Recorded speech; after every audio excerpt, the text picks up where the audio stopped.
Vas-y là, qu'est-ce qu'il fait le bus là? Oh là là, c'est quoi cette bombasse qui vient de passer là?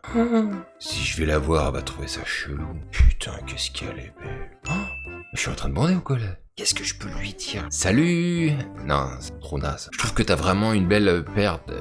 Non, ça va faire bizarre ça. Putain, en plus il y a du monde partout. Ah bah je sais, je vais lui dire que je suis un influenceur et que je veux l'inviter à une soirée. Ah bah ça c'est sûr, elle va kiffer. Attends, elle est passée où là? Oh non, oh je sais pas où elle est partie. Oh t'es vraiment une daube. Ce genre de situation ça te parle? Eh ben c'est ce que vivent 97% des hommes. Ils ont tellement peur d'y aller que ça leur passe sous le nez. Aujourd'hui je vais te révéler ce que ça dit de chacun d'entre nous et tu vas voir qu'après cette vidéo, tu n'auras plus jamais la même image de toi.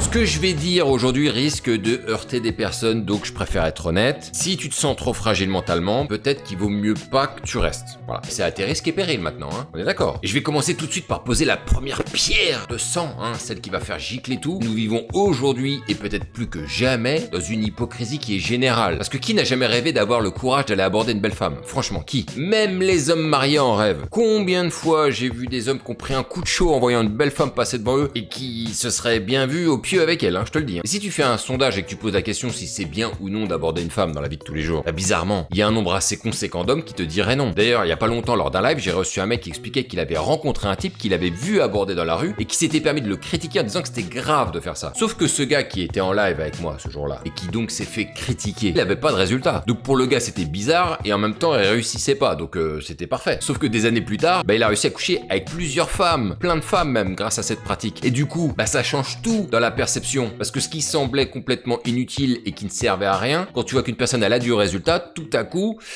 on voit plus les choses sous le même angle. Et c'est là que tu vois la vraie nature de chaque personne qui les renvoie à leur propre peur. En vrai, ça te renvoie à la réalité de qui tu es vraiment, pas celui que tu prétends être. Et si tu fais partie de ceux qui sont célibataires depuis un long moment et qui n'a jamais osé aborder une femme qui vient juste de passer à côté de toi, et que tu te prends à rêver à être ce gars qui n'a pas peur de le faire, alors cela veut dire que tu es très passif dans ta vie et que tu ne sais pas prendre les choses en main. Alors je sais, tu vas me dire que les choses ne sont pas si simples que cela, et que c'est très compliqué d'aborder une femme selon toi. Des excuses, parce que bon, y a pas d'autre mot, hein les gars. J'en ai entendu plein, et j'en entends encore plein. Mais le plus important, c'est même pas les excuses, mais ce qu'elles signifient sur une personne. D'ailleurs, dans ce flot d'excuses que je reçois constamment, il y en a une qui revient sans cesse, et c'est le fait de ne pas savoir quoi dire à une femme si tu décides de l'aborder. Et ça, c'est assez drôle d'ailleurs, parce que ça semble être un problème vraiment compliqué, alors que tu vas voir que c'est le problème le plus nul du monde. Si je te dis qu'il suffit juste d'aller se présenter à une femme, et d'exprimer le fait que tu voulais faire sa rencontre, parce que tu l'as trouvée élégante. Vu comme ça, on a l'impression qu'il n'y a aucune difficulté. Ce qui est vrai. Et d'ailleurs, on me dit souvent que c'est pas le plus compliqué au final. Le problème, c'est après. Qu'est-ce qu'on lui dit? Et à ça, je vais te poser la question. Est-ce que réellement ça te semble compliqué de lui demander ce qui l'amène dans cet endroit et en fonction de ce qu'elle te dit, de saisir l'information qu'elle te donne pour continuer de converser dessus? Et là, tu vas me dire que oui. Ah non, t'allais me dire que non, je sais plus. Bref, tu sais ce que ça révèle en tout cas, c'est que tu as des carences sociales et que tu as un mal de chien à créer une interaction et du lien avec une parfaite inconnue. Voilà ce que ça révèle. Et je suis persuadé qu'avant de songer à aborder une inconnue, que t'étais convaincu de l'inverse. Mais là, sur ce genre de situation particulière, eh ben la vérité éclate au grand jour. Et l'autre vérité, c'est que tu perds aussi tes moyens lorsqu'il y a de l'enjeu, lorsque tu te retrouves dans une situation qui te met sous pression. Et donc ça veut dire aussi sur toi que tu n'as pas été souvent confronté à des situations où tu étais sous pression, ou en tout cas très peu, ou presque jamais, peut-être même jamais d'ailleurs. Parce que quand tu as été souvent dans des situations nouvelles et qui t'ont mis sous pression, eh ben tu comprends de mieux en mieux comment la gérer, ces pressions, comment la contenir. Et donc ça indique bien que ta vie est réglée de manière à être le moins confronté possible à de nouvelles situations, voire des situations difficiles. Parce que si c'était le cas, ça ne te poserait pas de problème de le faire. Et là on commence déjà à effriter certaines croyances que tu avais sans doute envers toi. On effrite un peu. D'ailleurs, dans ces croyances, il y a un autre truc qui te met sous pression, alors que ça n'a peut-être jamais été un sujet pour toi. C'est est-ce que je suis suffisamment bien habillé pour aller l'aborder? Ah, c'est marrant cette réflexion parce que j'ai connu pas mal de mecs qui s'habillaient comme des sacs et qui trouvaient qu'ils étaient parfaitement bien habillés ou que c'était leur style. Comme j'entends souvent, je suis bien habillé, c'est mon style, c'est tout. Pourtant, quand tu viens tout juste de croiser une femme là, elle vient tout juste de passer devant toi, pourquoi est-ce que tout à coup tu te mets à penser que t'es peut-être pas assez bien habillé pour aller l'aborder finalement? C'est donc bien reconnaître que tu t'habilles mal et ne pas réaliser ou s'avouer que finalement on n'est pas si bien habillé que cela et qu'il faudrait peut-être à un moment donné se pencher sérieusement sur le sujet, eh ben ça renvoie à une non-clairvoyance de ta part. Mais est-ce que pour autant tu te mets à faire ces efforts? Bah non les gars, non, toujours pas. Et on en revient revient à cette passivité, mais aussi l'impossibilité pour l'être humain que peut-être on a fait fausse route pendant plusieurs années et qu'il faut tout balayer d'une main pour tout reconstruire de zéro. C'est donc ne pas arriver à s'avouer qu'on a eu tort pendant des années. Et attends, j'en ai pas fini avec les carences, parce que l'excuse que j'entends le plus souvent, c'est cette peur d'aller aborder une femme alors qu'il y a du monde autour. Et il y a deux gros problèmes face à ça. Le premier, c'est le fait de ne pas assumer ses intentions face à d'autres personnes. Le second, c'est de ne pas vouloir s'afficher en public pour faire une approche. Eh ben, sache que ça révèle plein de trucs sur toi. C'est que t'as du mal à assumer tes envies et t'as du mal à faire abstraction du regard des autres. D'ailleurs, penser que tout le monde te regarde aborder une femme pose la question de savoir à quel point tu crois être le centre de toutes les attentions pour que tout un tas de personnes se mettent à te regarder en train de faire la chose la plus bête du monde et de venir dire bonjour à quelqu'un. Ça veut dire aussi que si tu n'assumes pas tes envies a priori face aux autres, alors qu'est-ce qu'il en est lorsque tu dois t'exprimer sur un sujet lorsque plusieurs personnes te regardent? Et toi, t'en penses quoi?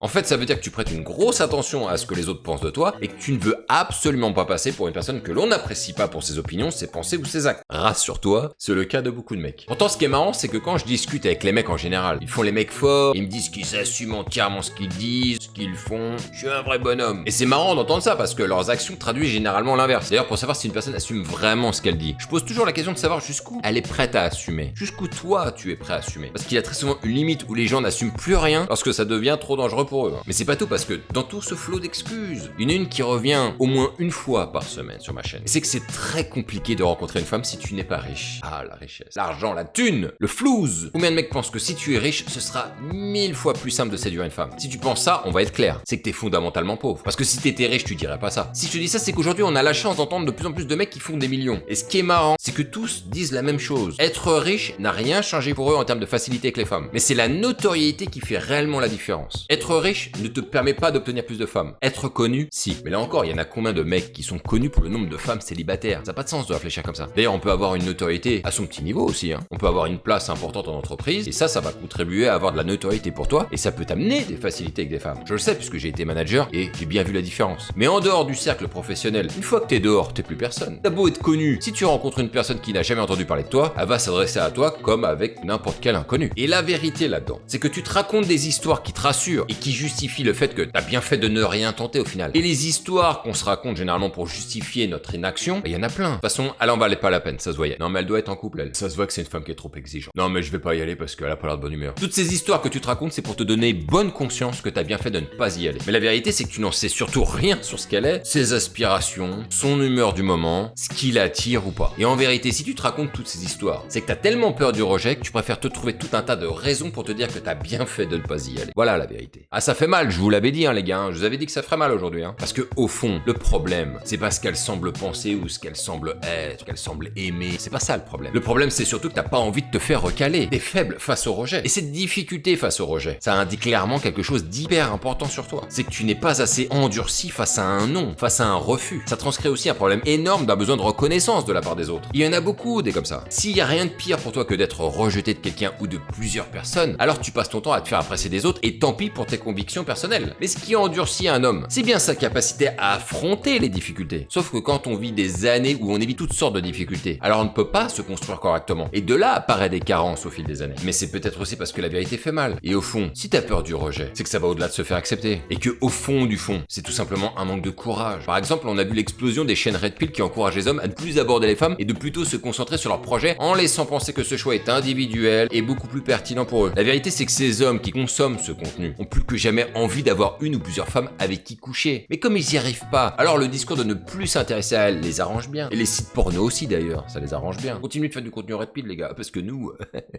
on vend des abos là. Et au lieu d'affronter le problème en frontal et d'apprendre à séduire une femme, ils préfèrent fuir en disant que c'est devenu leur art de vivre, ne plus s'intéresser aux femmes, en oubliant une chose capitale. C'est que le jour où tu t'es trouvé une femme, ce sujet est réglé et tu peux enfin travailler sereinement sur tes projets, sans penser constamment que t'en as marre d'être seul. Parce que c'est ça la vérité. Et en fait, c'est là que c'est pervers. Plutôt que de régler un problème, ils préfèrent le fuir en prétextant se concentrer sur autre chose, alors qu'en fait, ils ne pensent qu'à ça, ils ne pensent qu'aux femmes en fait. C'est ça la vérité. Et qu'on le veuille ou non les gars, on est liés à elles et elles sont liées à nous. Y a rien à faire. Elles ont besoin de nous et nous on a besoin d'elles. Maintenant je vais t'avouer un truc. Si j'ai pu te décrire tout ça là, et te dépeindre un tableau bien sombre, avec certaines précisions, c'est que moi aussi j'ai collectionné tous ces problèmes. Et moi aussi j'ai eu un énorme manque d'honnêteté envers moi-même et j'ai eu du mal à m'avouer mes propres carences. Et j'en ai eu plein. Et j'en ai encore plein. En tout cas j'espère que tout ça, ça t'aura fait prendre conscience de certaines choses sur toi et que tu te décideras à prendre le problème à bras le corps pour enfin le régler. Et s'il y a du travail, il y a du travail, mais je te garantis que lorsqu'il y aura du résultat, tu me diras merci. Sur ce, je te dis à la prochaine et vive ce putain de game.